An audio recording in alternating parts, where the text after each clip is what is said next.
আমি একটি কবিতা পড়ব। কবি মতিউর রহমান মল্লিকের লেখা কবিতা মুসলিম আমি। মুসলিম আমি, সংগ্রামী আমি, আমি চির রণবীর, আল্লাহকে ছাড়া কাউকে মানি না, নারায়ে তাকবীর।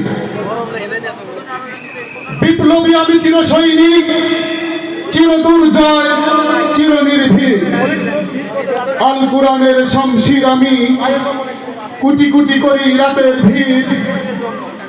কেসে কহে আমি ভেসে গেছি মিথ্যার সাইলাবে, সত্যি আমার দেখিও আবার বাজাবে দামামা যাবে।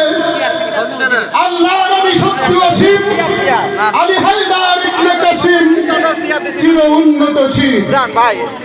মুসলিম জাগে কারবালা শেষে কঠিন শপথ করে, লাখ শহীদের কলিজার দামে নতুন পৃথিবী গড়ে।